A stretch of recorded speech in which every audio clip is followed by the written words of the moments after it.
Zero level से अपने बच्चे को इंग्लिश सिखाने के लिए अगर हम अपने रोज के नॉर्मल बातचीत के दौरान बच्चों से छोटे छोटे वर्ड्स और सेंटेंसेस का इस्तेमाल करते हैं तो ऐसा करने से उनमें इंग्लिश की समझ डेवलप होती है और इस प्रकार वे इंग्लिश भाषा से इंट्रोड्यूस होते हैं और धीरे धीरे वो बोलना और समझना भी शुरू कर देते हैं।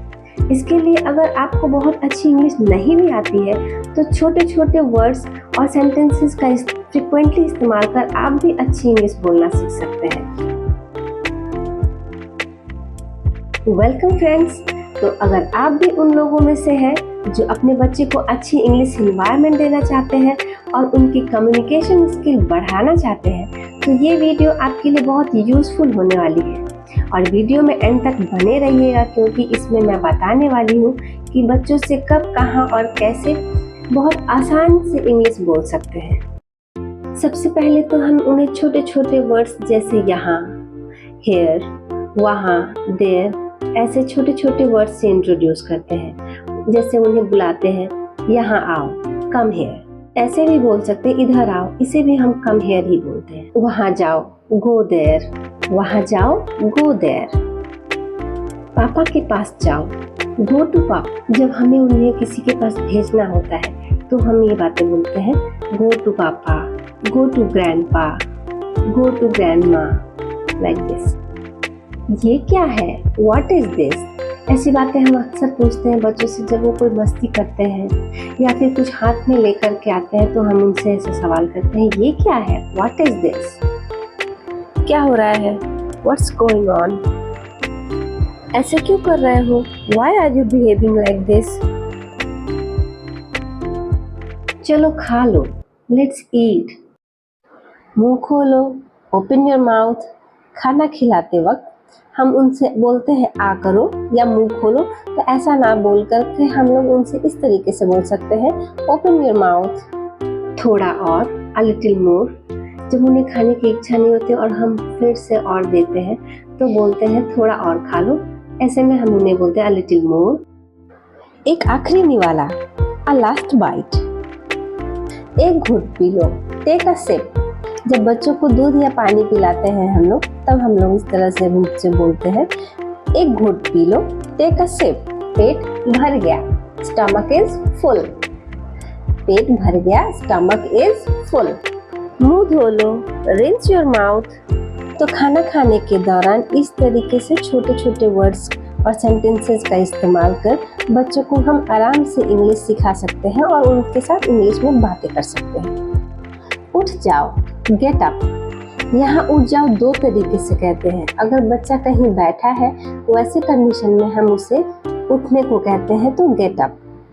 लेकिन अगर बच्चा कहीं सोया है तो ऐसे कंडीशन में हम उसे जगाते हैं, नींद से जगाने को कहते हैं वेक अप। ऊपर चढ़ो, गो अपस्टेयर्स।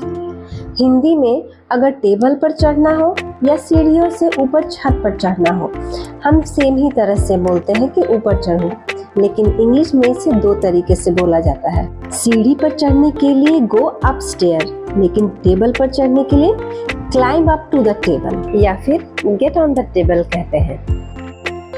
उसी प्रकार सीढ़ियों से नीचे उतरने के लिए कम डाउन द स्टेयर्स, लेकिन टेबल से नीचे उतरने के लिए गेट ऑफ द टेबल कहेंगे। बैठ जाओ, सिट डाउन। बैठ जाओ, सिट डाउन। लेट जाओ, ले डाउन। लेट जाओ, ले डाउन।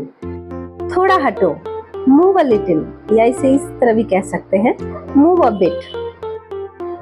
थोड़ा पीछे हटो, गो बैक अ लिटिल। थोड़ा आगे आओ, कम फॉरवर्ड अ लिटिल। हिलो मत, डोंट मूव। सीधे खड़े रहो, स्टैंड स्ट्रेट। पीछे घूम जाओ, टर्न अराउंड। पीछे घूम जाओ, टर्न अराउंड। टर्न अराउंड का मतलब गोल गोल घूमना, पीछे घूमना या ट्विस्ट होना। चलो घूमने, लेट्स रोम अराउंड। मेरी उंगली पकड़ो, होल्ड माई फिंगर। नीचे गिरी हुई कोई पेंसिल या चीज को उठाने के लिए कहेंगे पिक अप द पेंसिल। शोर मत मचाओ, डोंट मेक अ नॉइज। इसी के अपोजिट शांत रहो, कीप क्वाइट। धीरे कहो, से इट सॉफ्टली।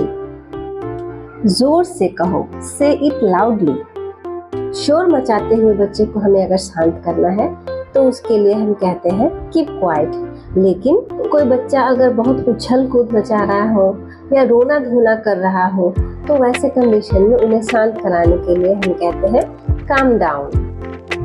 चलो अपने कपड़े पहन लो, let's put on your clothes. अपने कपड़े उतारो, पुट ऑफ योर क्लोथ्स। इसी प्रकार अगर बच्चे को उनके जूते पहनने या उतारने के लिए कहना है तो कहेंगे put on your shoes and put off your shoes. जल्दी करो, हरी अप।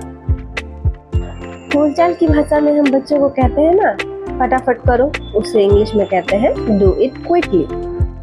बॉल फेंको, थ्रो द बॉल। हाथ से बॉल फेंकना हो तो कहेंगे थ्रो द बॉल, लेकिन पैर से फेंकना हो तो उसे कहेंगे किक द बॉल। क्यों रो रहे हो? Why are you crying? झगड़ा मत करो, डोंट फाइट। तंग मत करो, डोंट annoy me। जब बच्चे किसी चीज के लिए बार बार बोलकर परेशान करते हैं तो वैसे कंडीशन में हम लोग कहते हैं डोंट annoy me। मेरी बात सुनो, लिसन टू मी। टीवी का आवाज कम करो, turn down volume off the TV. Sorry कहो, से सॉरी टू दीदी, या फिर say sorry to your friend. Bye बोलो, से बाय टू आंटी।